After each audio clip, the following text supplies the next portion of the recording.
Hi hello అందరికీ. ఈరోజు మనమైతే గులాబ్ జామ్స్ తయారు చేసుకుందాం. ఈ గులాబ్ జామున్ అంటే ఎవరికి నచ్చదు. సో ఫస్ట్గా ప్రాసెస్లోకి వెళ్ళిపోదాం. 2 గ్లాసెస్ నేనైతే ప్రీమిక్స్ పౌడర్ అంటే పిండి తీసుకుంటున్నాను అనమాట గులాబ్ జామ్స్ది. ఇప్పుడు 2 కప్స్ తీసుకున్నాం కాబట్టి half cup water, half cup అయితే మిల్క్ కూడా తీసుకోవాలి. మధ్యలో కలుపుకుంటూ రావాలన్నమాట. ఒకవేళ మీకు సరిపోకుంటే ఇంకా యాడ్ చేసుకోవచ్చు. కొంచెం మిల్క్ కొంచెం వాటర్ కలుపుకుంటూ చేసుకోవచ్చు.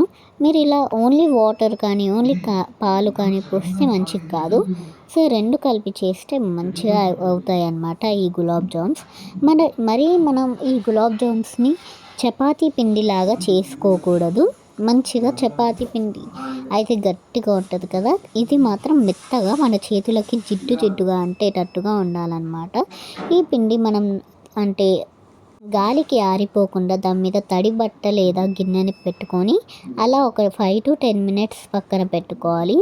ఈ 5 to 10 minutes మధ్యలో మనమైతే పాకం తయారు చేసుకుందాం. నేనైతే పాకం ముందుగానే తయారు చేసుకుంటున్నాను.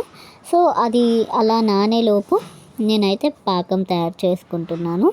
నేను పిండిని ఓన్లీ 2 గ్లాసెస్ తీసుకున్నాను కాబట్టి 3 గ్లాసెస్ వాటర్ అయితే తీసుకుంటున్నాను పాకంలోకి. మీరు ఒకవేళ చక్కెర ఎక్కువగా కావాలంటే ఒకవేళ 3 కప్స్ వాటర్కి 4 కప్స్ చక్కెర వేసుకోవచ్చు. ఒకవేళ తక్కువగా తింటే అయితే 3 కప్స్కి 2 కప్స్ లేదా 1 కప్ మాత్రమే చక్కెర వేసుకోవచ్చు. నేను ఇక్కడ మీడియంగా 2 కప్స్ వేసుకుంటున్నాను. చక్కెర కరిగేంత వరకు మనం అయితే పాకం తయారు చేసుకోవాలి. ఆ మధ్యలో 3 ఇలాచీలు నేనైతే ఇలా దంచుకొని దాంట్లో వేసుకుంటున్నాను. మీరు 2, 4 అలా కూడా తీసుకోవచ్చు. ఆ చక్కెర కరిగేలోపు మనమైతే ఈ ఇలాచీలు అయితే వేసుకోవాలన్నమాట. ఆప్షనల్గా నేను ఇక్కడైతే సాఫ్రాన్ వేసుకుంటున్నాను, కుంకుమ పువ్వు. ఇది జస్ట్ శాంపిల్ మాత్రమే, ఆప్షనల్ మాత్రమే. ఇంకా పాకం తయారు చేసిన తర్వాత స్టవ్ ఆఫ్ చేసేసుకోండి. ఇంకా మనమైతే పిండిని ఏదైతే బౌల్ తోటి క్లోజ్ చేసామో దాన్ని తీసి ఉండలు కట్టుకోవాలి. ఇలా మంచిగా మెత్తగానే ఉంటుందన్నమాట. ఒకవేళ అలా గాలి వదిలేస్తే అది గట్టిగా అయిపోయి గులాబ్ జామ్స్ అస్సలు మంచిగా రావన్నమాట. మనం బాల్స్ని బాగా ప్రెస్ చేసుకుంటూ మంచిగా రౌండ్గా చేసుకోవాలన్నమాట. మంచి రౌండ్ షేప్లో. సైజ్ ఇంకా మీ ఇష్టం, ఎంతనైనా చేసుకోవచ్చు. నేను ఇక్కడ మీడియంగా కొంచెం చిన్నగానే చేసుకుంటున్నాను. అది ఫ్రై అయ్యి ఇంకా పాకంలో వేసిన తర్వాత అవి పెద్దగా అయిపోతాయి కాబట్టి ఇక్కడ నేను బాల్స్ కూడా అంటే డ్రై అయిపోవద్దని ఒక బౌల్లో దాని మీద ఒక ప్లేట్ పెట్టేసి దాంట్లో బాల్స్ వేసాను అనమాట. సో నా అదృష్టం కొద్దీ నేను స్టవ్ ఆన్ చేశాను, ఎలక్ట్రిక్ స్టవ్. అప్పుడే కరెంట్ పోయిందనమాట. సో ఇంకా నేనైతే నార్మల్గా గ్యాస్ స్టవ్ ఉంటుంది కదా దాని మీద అయితే పెట్టేశాను. ఇక్కడ మనం అందరు వాడే ట్రిక్కే వాడదాం. ఇలా నూనె హీట్ అయ్యే ముందే ఇలా వేసుకోవాలన్నమాట, ఒక చిన్న బాల్ లాగా. ఒకవేళ అది ఎప్పుడైతే తేలి పైకి వస్తుందో అప్పుడు మనకు అర్థమవుతుంది అనమాట, అంటే హీట్ అయ్యింది ఆయిల్ అని. ఇప్పుడు అది పక్కకు తీసేసి మనం ఏవైతే బాల్స్ ఉన్నాయో అవన్నీ వేసేసుకోవాలన్నమాట గులాబ్ జామ్స్వి. అవి ముందు చిన్న సైజులో ఉన్నాయి, ఇప్పుడు కొంచెం పెద్దగా అయికుంటూ వస్తాయి.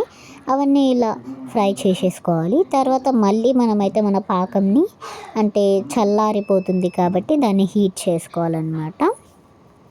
సో ఈ టైంలోనే మనం కొంచెం జాగ్రత్తగా ఉండాలి. మరీ ఎక్కువసేపు పెట్టామనుకోండి బాల్స్ అన్నీ విరిగిపోతాయి అన్నమాట. సో హీట్ ఉన్నప్పుడే అన్ని బాల్స్ వేసేసుకోవాలి. నేను ఇప్పుడైతే హీట్ ఉన్నప్పుడే వెంబడే అన్ని బాల్స్ వేసేసుకున్నాను అనమాట. మీరు ఇలానే హీట్ ఉన్నప్పుడే అన్ని గులాబ్ జామ్స్ వేసేసుకోవాలి.